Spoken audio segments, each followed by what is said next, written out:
O próximo 28 de novembro levaránse a cabo eleccións legislativas en Egipto que terán como principal responsabilidade a formación a curto prazo dunha asamblea constituinte. Serán as primeiras eleccións democráticas neste país árabe tras a caída do autocrático régimen de Hosni Mubarak en febreiro pasado. Un escenario que obviamente calibrará en que medida a transición egipcia está levando cara á estabilidade e a conformación dun sistema democrático amplio e participativo.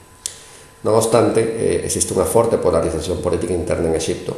tomando en conta a persistencia do estamento militar a través do Consello Supremo das Forzas Armadas como principal organismo tutelador da transición post-Mubarak e, ao mesmo tempo, do ascenso do movemento islamista da Irmandade Musulmana como principal movemento partido político en Egipto e que probablemente confirmará a súa posible hegemonía tras as próximas eleccións legislativas, onde lidera o favoritismo e a preferencia electoral. Este escenario está levando a cabo tamén a unha serie de críticas e certa frustración social e política por parte de outros movimentos políticos e sociais que contribuíron significativamente a caída do régimen de Mubarak en febreiro pasado e que, ante a preponderancia do estamento militar e da Irmandade Musulmana, amósanse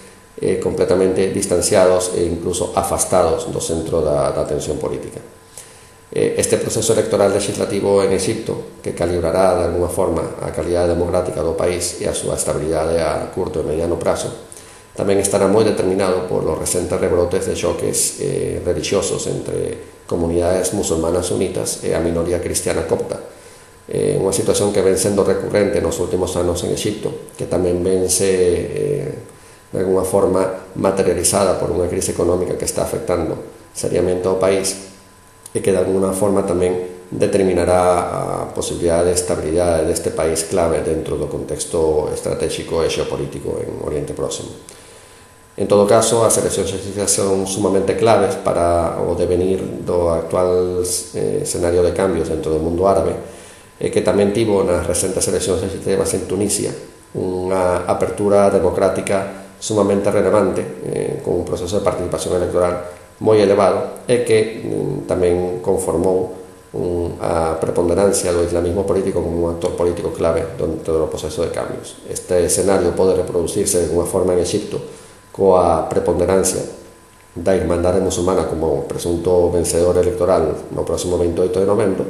pero que ao mesmo tempo estará contextualizada nun clima de forte polarización e de disensións políticas dentro do país sobre o curso das reformas e da transición post-Mubarak.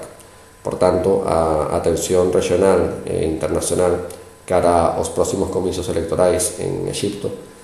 serán sumamente significativas porque de alguna forma tamén determinarán o curso dos cambios que actualmente ocurren no mundo árabe.